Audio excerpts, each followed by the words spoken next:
Vreau să te întreb, uite, doar cu acordul tău, nu știu, aș vrea să pot să spun o întrebare mai indiscretă, adică mai personală? Da. Ce părere ai tu despre, nu știu, contactele intime?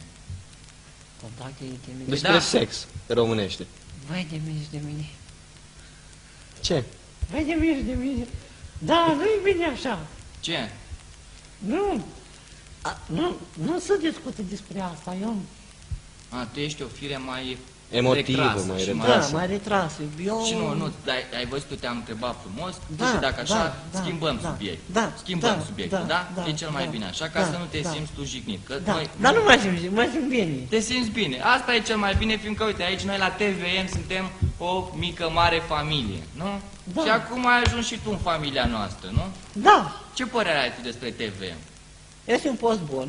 Așa. Sunt tot așa. Și cât mai frumoase emisiuni. Cât mai frumoase Da, emisiuni. cât de mai Mulțumim, frumoase Ciprian. O să emisiuni. fie emisiuni cât mai frumoase, dacă m-ați Uite, promis. așa la final, te rog, spune-le telespectatorilor, uite-te fix în camera acolo, Uite acolo. așa, și spune-le un mesaj de la tine. Pentru toți cei din Piatra Neamț care Ce o le să te vadă dorești la tu? TVM. Ce le dorești tu telespectatorilor Eu- noștri din Piatra Neamț, de aici, din Eu- orașul tău natal? Da. Eu la toți prietenii din Piatra Neamț le doresc multă sănătate, bucurie, sărbători fericite. Apropo de sărbători, cum vei petrece sărbătorile cu Ana? A? În Crăciunul? în centrul orașului. În centrul orașului. Spargeți o Da. sticlă de șampanie acolo, nu? Petreceți la concert. Da. Ce artiști ai vrea să vină să cânte de Revelion aici la noi? Mă, dar nu ți-ai mai amintit, mă, artistul ăla preferat de Manele și, mă... Mie îmi place tot Manel. Nu sunt fițos. Nu ești Dar n-a fițos? spus nimeni, n-a Nu, spus nu-mi place să nimeni. fiu fițos. Orice artist vine, eu mă bucur pentru el. Ia să te mai întrebăm ceva, Ciprian. Dacă... Deci tu ai ajuns deja vedetă, da? Da, Dar dacă da. statutul ăsta tău de vedetă ar sări așa din tipare, ar exploda pur și simplu și te-ai îmbogăți peste noapte ca vedetă, Și avea bani te mulți. simți Ce mai ai bine? face tu cu o grămadă de bani? Ce ți-ai cumpărat? Primul lucru care ți l-ai cumpărat când ai avea așa teancul de bani pe masă? Nu știu. Nu știu. Nu știu. Cum să nu știm aici? O mașină, Ciprian, nu vrei o mașină? Vreau... Nu știu nici eu. Nu știu. El vrea sănătate și să fie fericit, că e un băiat Sănătate simplu, și nu e fericit. fițos. Da, asta e foarte bine, dragi telespectatori. Iată că sunt momente în viață în care putem învăța unele lucruri de la anumite persoane. Nu, Ciprian? Da, că e mai degrabă să fii un băiat bun decât să fii un băiat rău să-ți dorești mult. Dar ce înseamnă în opinia ta, mă scuz că te-am întrerupt, ce înseamnă în opinia ta așa un băiat rău? Adică, sunt mulți care sunt fițoși. Și mie asta nu-mi place. Trebuie să fii cum sunt eu. Fițoși înseamnă în ce? Adică sunt fițoși, adică să dau mari prin oraș, că ei Cum sunt... se dau mare? Ai avut o altercație, așa s-a luat lumea de tine, așa? Da, să împingi în tine, dar nu trebuie să-i bagi în seamă, trebuie să fii indiferent, să mergi înainte. Bravo, Ciprian. Uite, dacă ar gândi majoritatea oamenilor ca tine în momente de astea, cred că am ajunge undeva departe. Da. Așa. Și de unde ai învățat tu toate astea, Ciprian? Eu m-a învățat fratele meu și m-a învățat multe Ai persoane. un frate mai mare sau mai mic? da, Păi da. spune-ne, uite, spune-ne câteva lucruri despre tine. Despre Unde ai familia ta. făcut școală?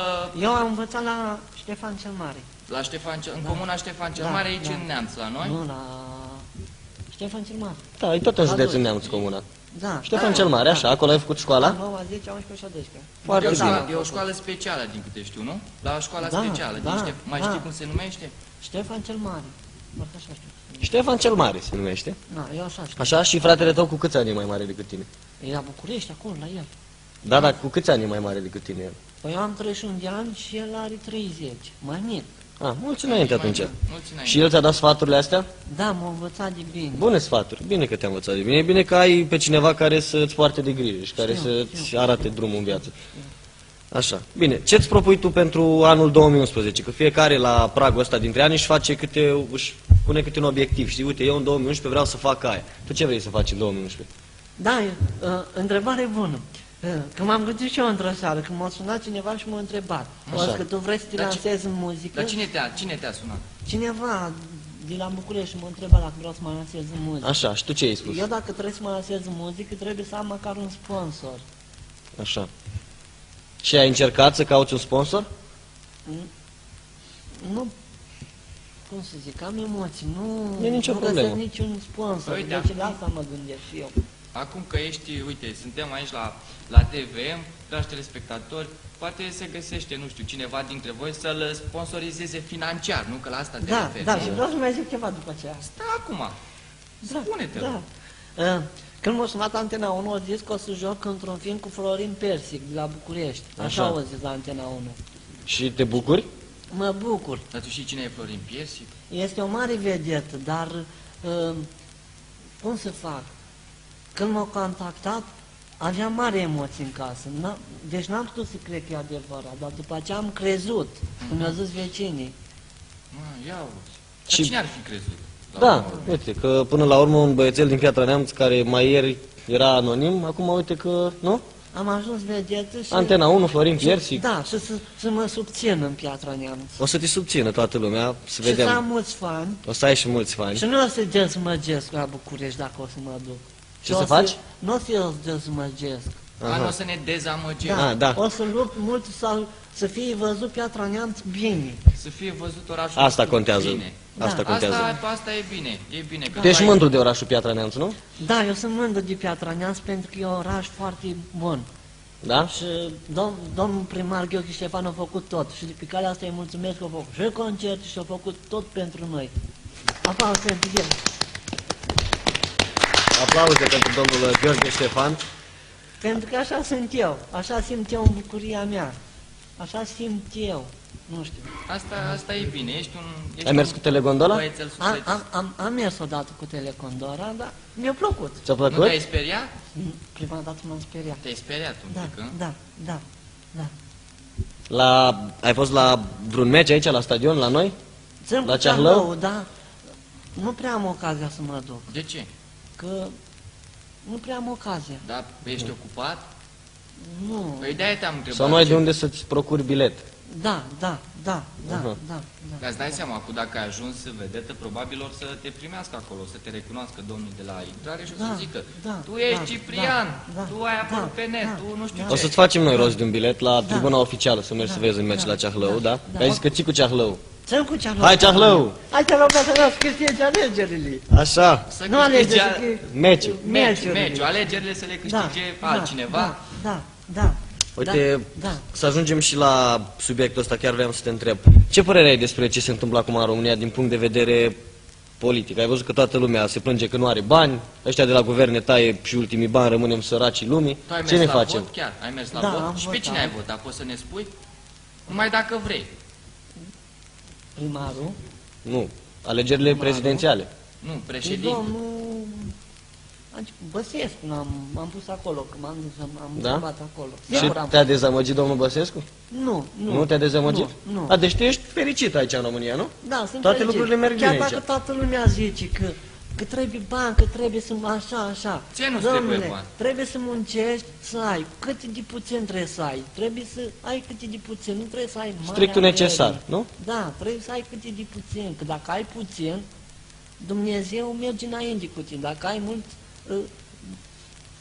Am după aceea înțeles. ajungi încrezut după aceea.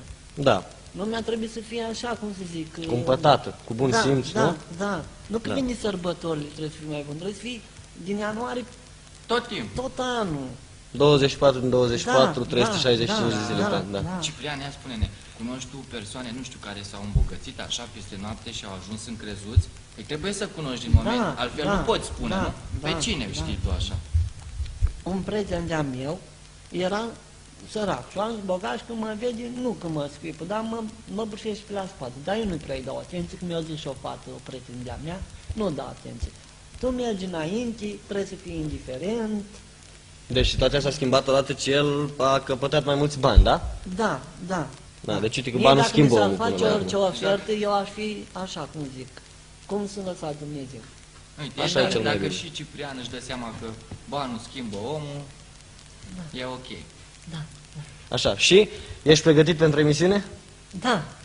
Da, păi uite, anunță tu acolo în cameră, spune-le telespectatorilor că mâine la ora 9 vei fi prezent în platoul TVM. Uite acolo la cameră. Mâine dimineață la ora 9 voi fi prezent la TLM, la 9, la ora... La TVM. Ciprian. TVM. TLM. TVM. TVM. Tele... Nu, TVM. Tele... TVM. TV. Așa, M. M. Mâine dimineață la ce oră? La ora 9. 9. Deci mâine dimineață la ora 9 l-aveți pe Ciprian aici de față în platoul emisiunii matinal M cu Chila și Drei. La TVM, bineînțeles. La TVM. Nu știu, așa pe final, ți-ai exprimat dorința pentru prieteni, eu pot să te rog eu ceva tot la fel personal, fără să te jignesc, nu știu, uite, poți să faci chestia cu care ai ajuns celebru în cameră, așa? Nu știu, cu asta te-ai lansat. Acolo la cameră. Uite-te în cameră și spune pentru TVM, Pentru TLM. Așa. Nu știu. Bravo, Ciprian. Bravo, Ciprian. Noi îți mulțumim că ai venit aici alături de noi și te așteptăm mâine dimineață la emisiune, da? Da. Ok. A fost Drei și Suprim pentru voi alături de Ciprian aici, noua vedeta orașului Piatra Neamț și țineți aproape de TVM mâine dimineață de la ora 9. Sigur că da, ne vom întâlni în platoul TVM.